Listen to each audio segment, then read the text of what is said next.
Didn't we tell this 3 years ago that we kill people for this? Is she not listening? What is she doing? She's still doing it? What? We told her we were going to kill her 3 years ago. So I have these two different scenarios floating constantly in my life, where I have people being like, do it, do it, do it. You're the one, do it. And then I have multiple people being like, they're going to kill you. Don't do it. They're going to kill you. What happened to Amy Eskridge? She is now one of the 11 missing scientists that we've been hearing about lately. So what does Gilgamesh, the U.S. military, UFOs, dying, and missing scientists all have to do together? Like, what is the connection, right? You would think there is none. But I will tell you guys this.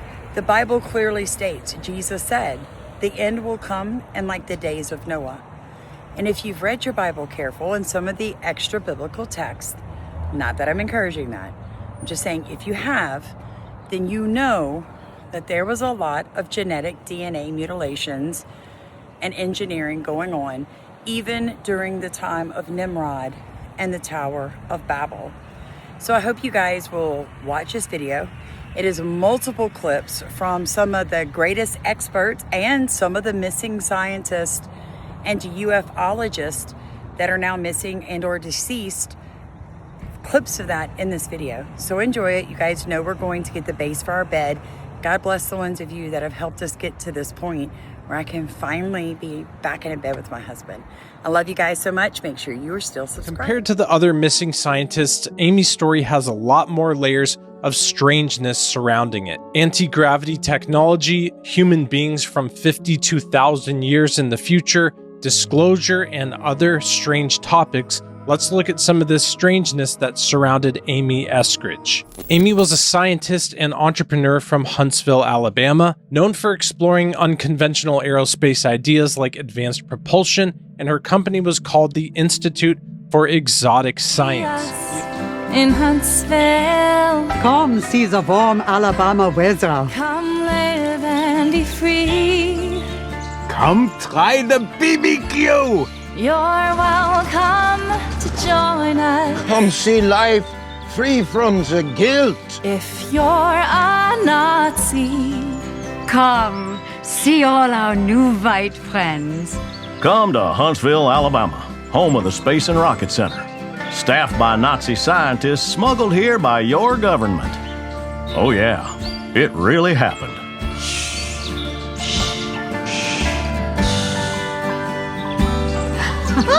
Huntsville, Alabama. Well, where did all of those Nazi scientists go as part of Operation Paperclip when they were brought to the United States after World War II? Well, they were brought to the massive underground facility in Huntsville, Alabama, the Redstone Army Arsenal that was eventually called the Marshall Space Flight Center.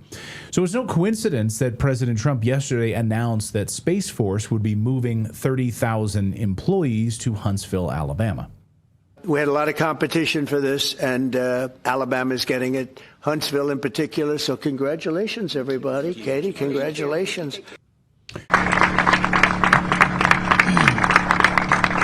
you. Thank you very much. It's a blessing and an honor to be here. I want to say congratulations to Alabama, congratulations to Huntsville, congratulations to Redstone Arsenal. Congratulations to this entire delegation. The leadership from the chairman to the delegation, Senator Britt, mayor, governor, coach, senator, whatever your title is. Congratulations. You guys represent your state extremely well. And I also want to pass my congratulations and thanks from President Trump. He wanted me to pass the message on Space Command to Alabama. Welcome home. Unveil the U.S. Space Command's signage. This signifies U.S. Space Command's official move and marks the home of the command's permanent headquarters here at Redstone Arsenal, Alabama, a federal center of excellence. Now we will start the countdown at 3, and at the 0 mark, unveil the sign. Got it? All right, all together, please. 3, 2, 1.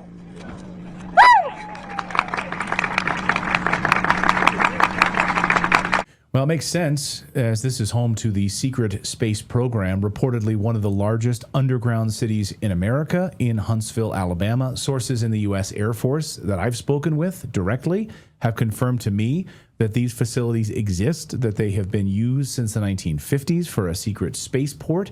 Two newspapers in the 1950s also confirmed that they were building this massive underground rocket facility. You can take a look at this. This was the dumb facility put in the side of the wall here. And this is what it looks like, you can see. And this goes back to the 1950s, underground site plan and requirements. Other eyewitnesses who worked in the secret space program say Huntsville, Alabama is home to a large spaceport used by Nordic extraterrestrials. Yes, ETs.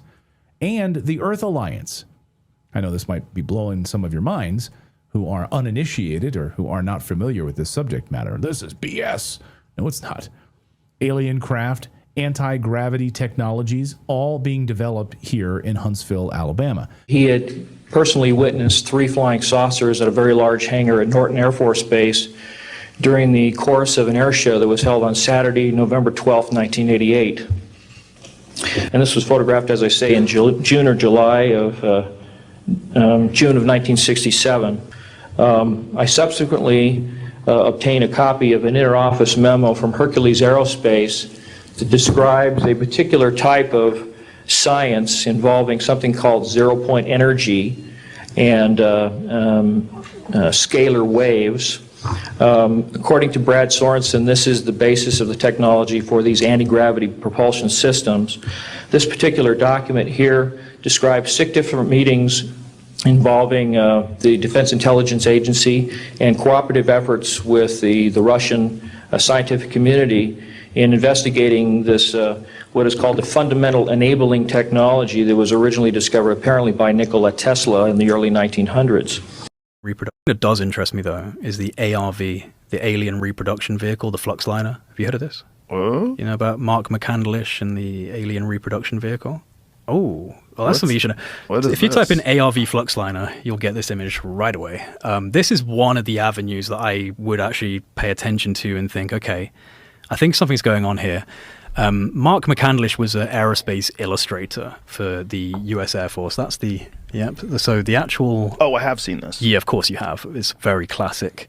And that one that's blue with the writing all over it, that's what was held up at the 2001 National Press Conference organized by Dr. Stephen Greer. Again, like, you know, this isn't new. Like, to be fair to Dr. Greer, he brought like over 50 witnesses on live television during the National Press Conference, and one of them was Mark McCandlish, military illustrator who drew this sketch. A friend of mine has a version of this framed in his house. So do I. I need to get one. We need to get one for the studio. You can literally get one on Etsy for like $100. Let's like fucking that go, Etsy. Big one on Etsy. But so this is important. Mark McCandlish, he actually ended up taking his own life. Back to that again.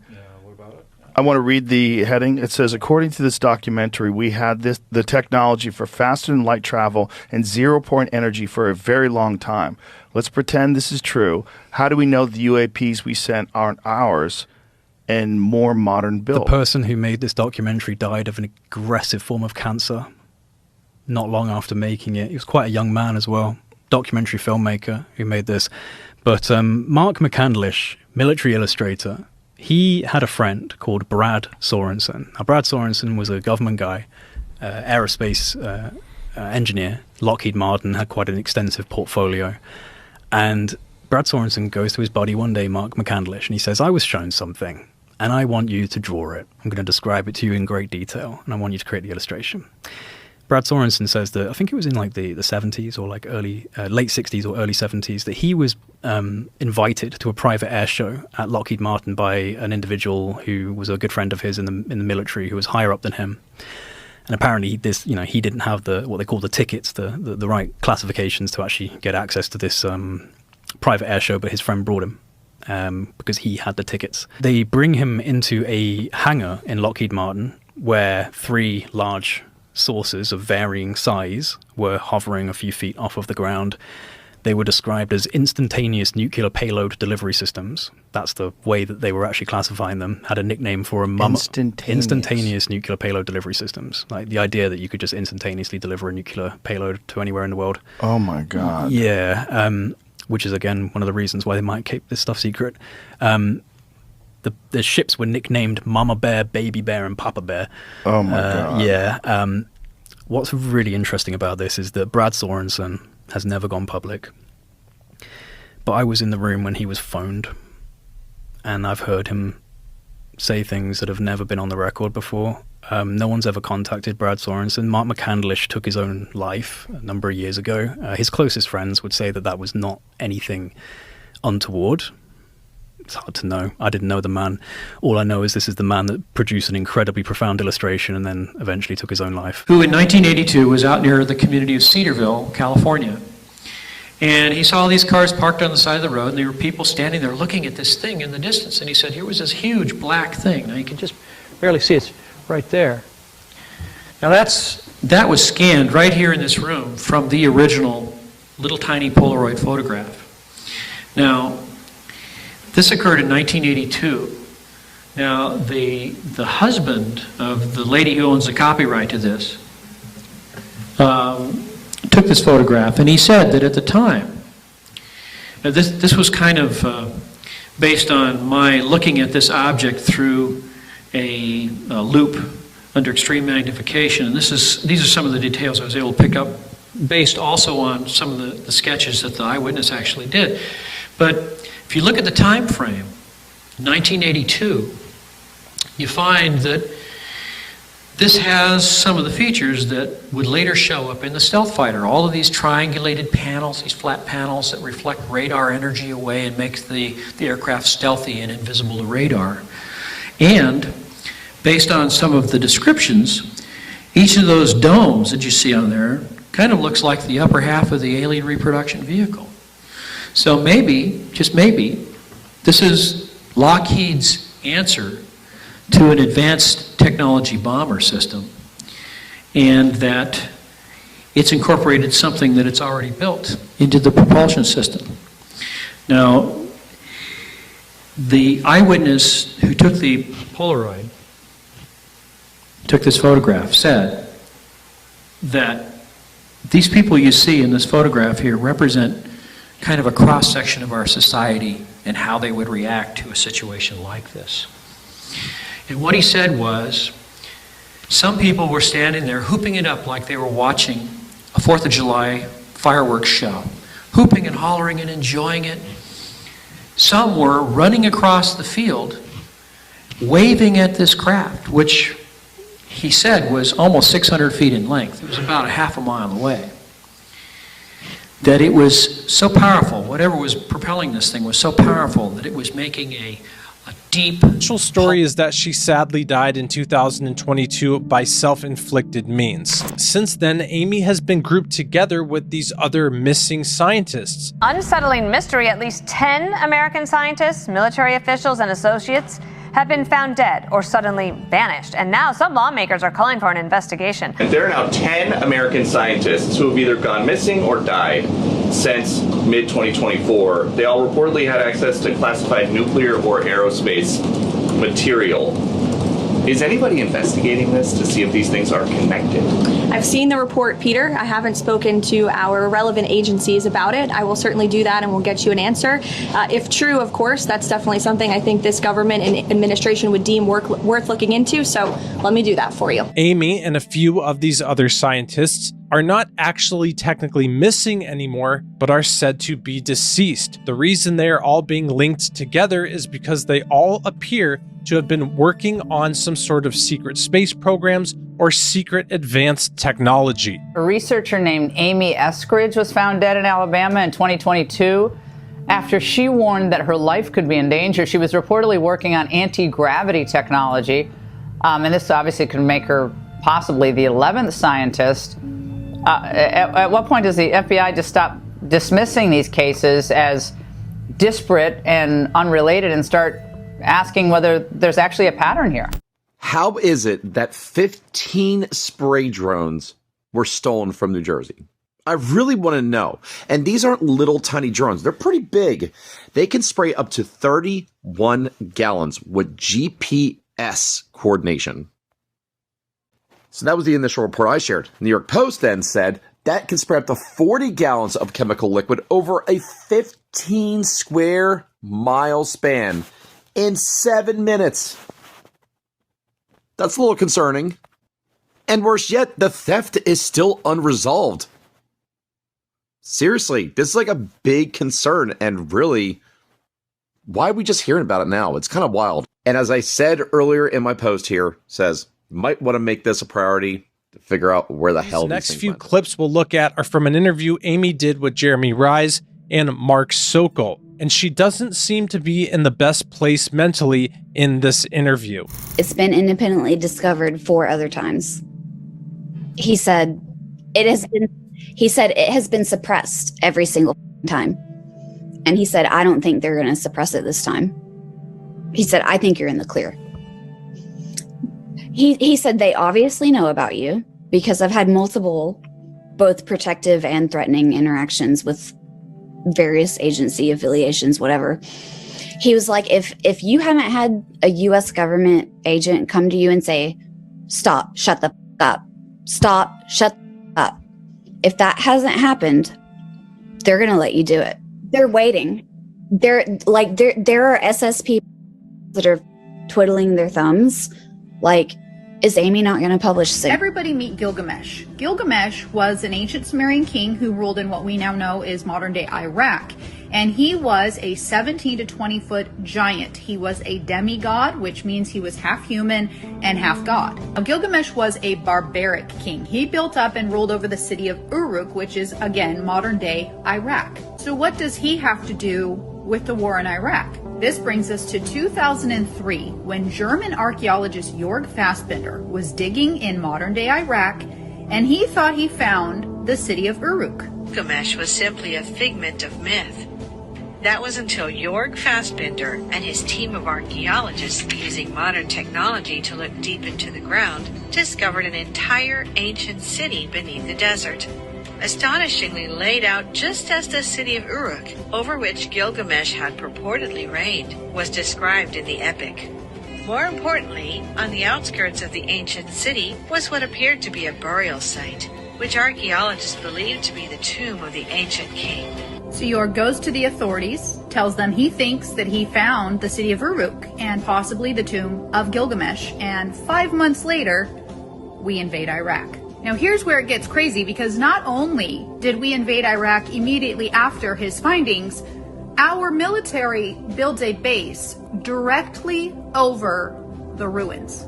Anyway, it's not a secret that the USA established a base in the old Babylonian city, destroyed some historical artifacts, and also took with them many of the artifacts. They constructed buildings and helicopter landing pads in the ancient city. It's not a secret that they were searching for something very important. This is where it gets crazy. Yeah. All the archaeological sites were then stopped in Iraq, so stop digging, you're out of here. And the U.S. military set up an encampment around the tomb site. But the locals around this encampment reported that the U.S. military were digging at night, taking things out of the ground, and putting them onto trucks and driving them off. There were none. There were no weapons of mass destruction. And, something's wrong. It's a whole world of deceit. We're going into Iraq to get artifacts? Not to get anything but artifacts.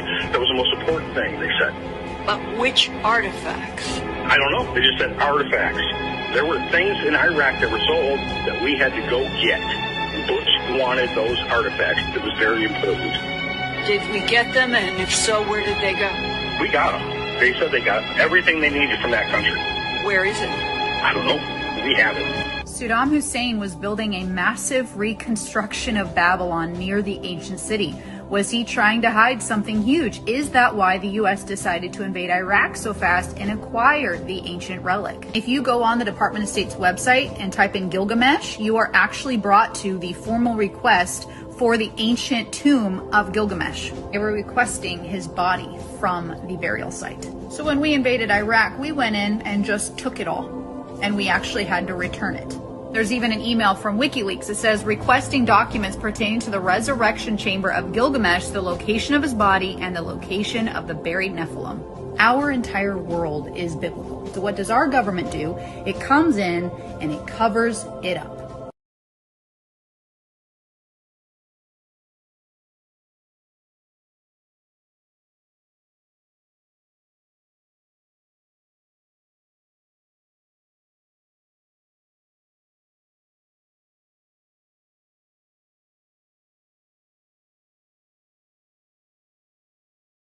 Very evil people are running the planet and want to kill you. And they're trying to do that, and they're aggressively pursuing this goal right now. There are two lines of reality in the world. In one reality, you are believing everything that they tell you, and you can't understand why things are so crazy. Those people who want to live in that denial, they are being battered by experience, they are being battered by information, they are being battered by consciousness, and they are seeing all of these things come in to their reality, whether they like it or not.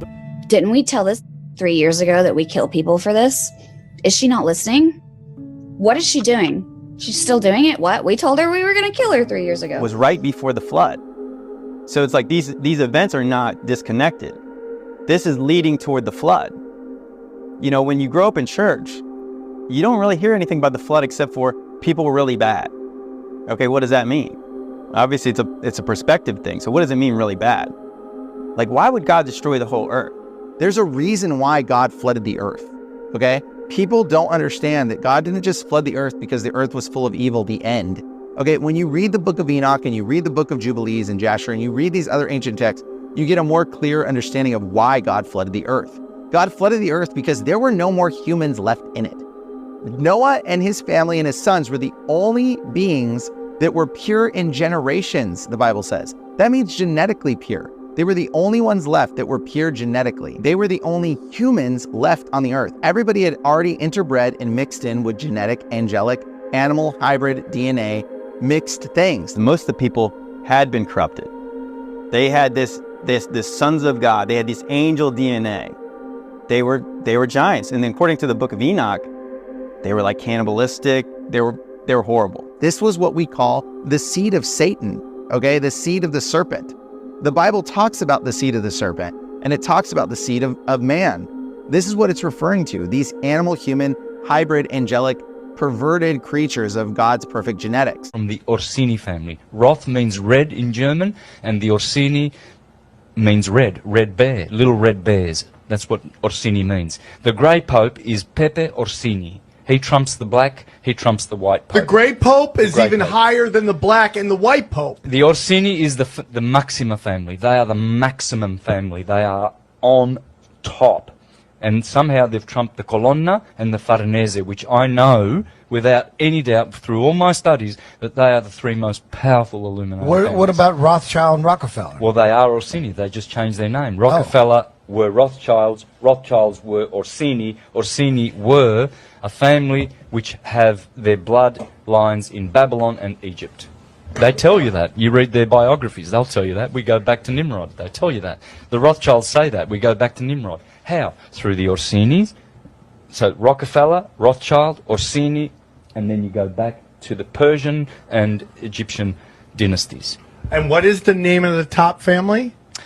Orsini would be on top now because they're called the Maxima. The Maxima. The Orsini. Then I would say under them would have to be the Collins, the Colonna, the Columbus families, or Enterprise. I think it's an enterprise. I don't think they're even really families. They're just it's the funds. It's the Venetian funds that they created. It's where all the money power is.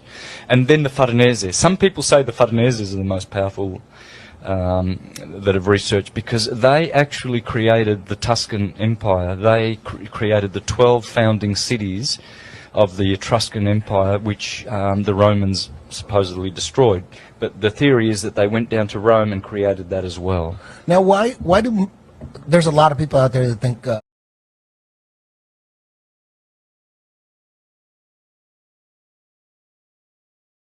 to distract, make a boogeyman? Yeah, is that what that is? Pretty much. Even though the Jewish Sanhedrin is struck a deal with the Jesuits, I believe. So the Jesuits they are the military arm of the Vatican, which is Catholic, and Catholic means universal, hence they're trying to claim that they are the universal Christendom base. So the Judaic base, which is the other monotheistic aberration, monstrosity, they are the Jewish Sanhedrin. They are like the cardinals of the Jews and people. And I'm sure they're in cahoots with the Jesuits, who run everything.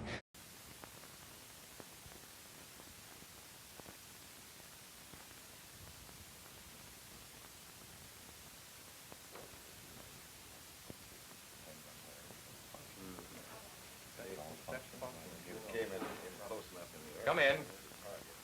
Gentlemen, I think that'll be enough for today.